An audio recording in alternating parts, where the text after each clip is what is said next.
Now it's time to introduce the speakers for our first panel. They will share information from the Sustainability Assessment Report that is being released today. I'd like to take a moment to give some background on this report. Today's workshop marks an important milestone when Sarasota County and the community can reflect on the past 10 years of sustainability accomplishments and envision future goals. Leading up to this workshop, starting in April, Sarasota County and its partners held a series of Sustainable Communities Conversations, workshops on key sustainability topics including natural environment, water, energy, built environment, sustainable economy, and food. These workshops ask the community to complete an analysis for each topic and provide input and recommendations. This assessment report summarizes each sustainability topic by providing background data accomplishments over the last 10 years. And results of this community conversation in today's afternoon session, you will build the assessment to identify priorities and strategies for sustainability improvements. In the next 10 years, additional community conversations, planning, and action goals will follow the workshop. The assessment report is being distributed at the registration desk and will also be available in workshops in the workshop website, which is scgov.net/sustainable communities. First on our Sustainability Assessment Report panel this morning is Dr. Jennifer Schaefer. She'll speak about the natural environment and water. Jennifer grew up in Sarasota, where her family has lived, worked, and enjoyed the area's natural lands and waters for more than 5 decades. She is an owner and principal of Schaefer Consulting, a local environmental consulting firm specializing in communicating science and science policy issues throughout the technical analysis, outreach, and creative design. She currently serves as the co-executive director of Science and Environmental Council for the Southwest Florida and a consortium of science-based environmental nonprofits. And let me welcome her up to the stage, Dr. Jennifer Schaefer. Thank you. Chris, are you guys getting on? Yeah, I think you guys are going, no? At one time? Okay. Christian Blessington and Don Hall will discuss social systems, including health, food, and social equity. Christian is a community planner with the Florida Department of Health in Sarasota County. His work concentrated in the nexus between urban planning and public health. In this capacity, he coordinates planning and public health policy, development, and strategies relating to land use, the built environment, climate change, and the community environmental health assessments. He works with community stakeholders, identifying opportunities where public health can be integrated into land use, the built environment, and transportation. Don is the founder and the executive director of Transition Sarasota. Previously, he worked for 2 years as education and outreach coordinator for Transition Colorado, now the local Food Shift Group, the first official transition initiative in North America and the statewide hub. Lee Hayes Byron, Sarasota County Sustainability Manager, will talk about energy and the built environment. In her role as Sustainability Manager, Lee Hayes oversees sustainability improvements within government operations and the efforts to create a sustainable community across Sarasota County. Among her responsibilities are promoting energy efficiency to residents and businesses, ensuring sustainability improvements in county facilities and fleet, employee education, and legislative review. And finally, Tim Rummage, coordinator, developer, and professor of environmental studies at Ringling College of Art and Design, will talk to us about sustainable economy. At Ringling, Tim teaches courses on green building, sustainability, creating ecological cities, applied environmental design, and environmental ethics. Tim teamed with David Crane to develop Green Building Seminar at the University of South Florida's School of Architecture and Community Design. Tim is also the coordinator for sustainability design education at Cumulus, the only global association to serve art and design education and research. Cumulus currently consists of 198 institutional members from 48 countries. I look forward to hearing this diverse panel. Jennifer Schaefer, will you get us started? Thank you. Good morning.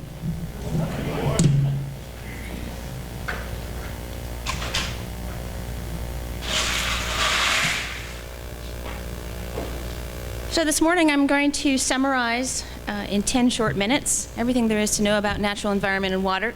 Just kidding. I'll hardly touch on some of these important topics. Sarasota County residents have a history of strong support for conserving our natural environment, supporting the establishment of 2 national estuary programs and voting twice in 1999 and again in 2005 to tax themselves for the purchase of environmental lands. As of November 2015, there are approximately 113,038 acres of conservation lands in Sarasota County, owned in the public and with conservation easements. More than half of local residents live within a mile of a park entrance. All right, I hope your coffee is kicked in for this one. This is a snapshot of the status of Sarasota County native habitats from a 2007 native habitat study that analyzed the change in land cover between 1995 and 2007. The y-axis here is in acres of land. You can see a variety of habitats here listed along the x-axis. The bars represent acres of natural lands. The full bar is the total amount of acres of that particular habitat in Sarasota County, and the lighter green represents the portion of that total that is under conservation or under protection. The habitats are ordered from high to low in terms of percentage of that habitat that is protected. So that follows this y-axis over here. The red numbers on top of the bars indicate particular habitat types that have lost acreage during the study period 1995 to 2007. So what does this tell us on the whole?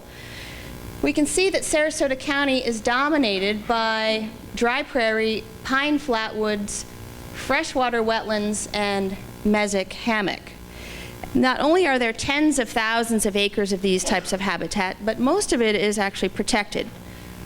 Even so, we can see that there have been significant losses over the study period since 1995. The more threatened habitats are over here on this end of the graph.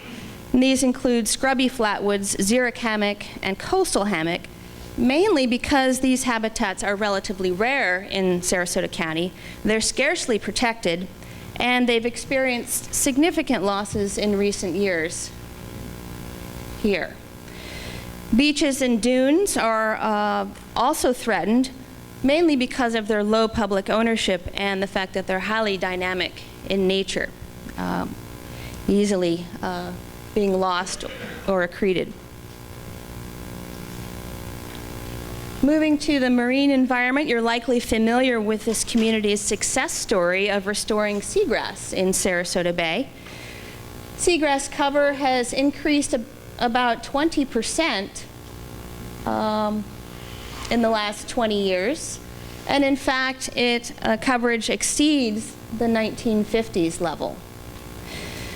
Sarasota Bay Estuary Program and its partners deserve the accolades on this one.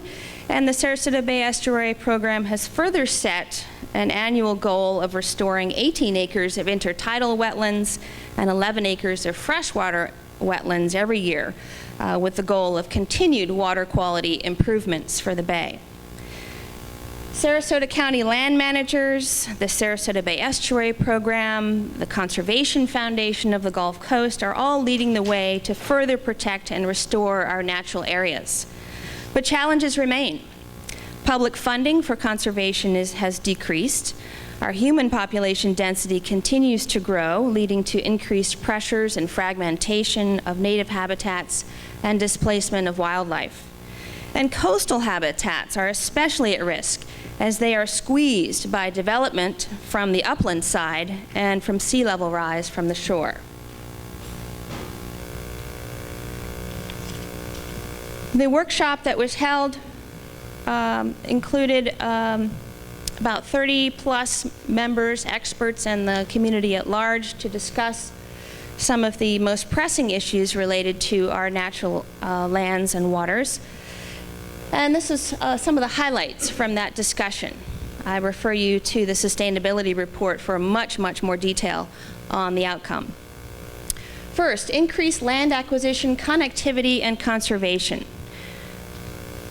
Through continued land acquisition, conserving native habitats through the private sector during development site planning and approvals, maintain protection for areas already in conservation status, obtain additional resources for effective management of the lands we already own, and restore rare and threatened habitats. Secondly, promote informed, engaged citizens and policymakers, increase the knowledge and expertise among our elected officials on habitat conservation issues and strategies, and make stewardship of resources a priority for decision makers. Finally, protect and plan for sea level rise. Add and update a sea level rise overlay for planning decisions for over the next 50 to 100 years, and manage risk and improve resiliency for changing conditions. Now I move to a quick summary on water. This topic area is quite large and includes both the development and management of potable water sources, as well as the management and disposal of stormwater. The state of the art of water, though, is to integrate these two, integrated water resource management, which treats it all as the same resource. This graph shows over the last couple of decades that water use is down in Sarasota County. In fact, the average person used 113 gallons per day in 1991, and that's down in 2014 to 78 gallons a day. That's a 31% decrease since 1991. Programs for water conservation and water quality are gaining momentum in the community. Rainwater harvest and reuse is being promoted with the Rain Barrel program of Sarasota County and IFAS. 2,500 rain barrels have been sold since 2009. And a number of programs, successful programs, have been developed and implemented to reduce stormwater pollution, including the Florida Friendly Yards program, promoting the 9 principles of Florida-friendly landscaping, using low-maintenance plants and environmentally friendly practices. Low-impact development. Sarasota County just published its LID manual guidance on how to implement LID solutions on residential and commercial properties. Sarasota County adopted a fertilizer ordinance in 2007 in order to help reduce that source of pollution, and also implemented a septic system conversion system, putting septic systems and small package plants to centralized wastewater and treatment systems. For example, the Philippi Creek septic replacement system, which, when it's finished, will have replaced 14,000 septic tanks in our suburban areas. So public awareness is growing about best practices for integrated stormwater management, and with this new awareness, there's evidence that the public is willing to adopt new practices and behaviors. However, the group recognize that there are still policy disconnects that stand in the way of best practices, along with a need for policymakers and residents to know more about these programs. Incentives or removal of disincentives are also needed to accomplish more. To summarize community input on this topic,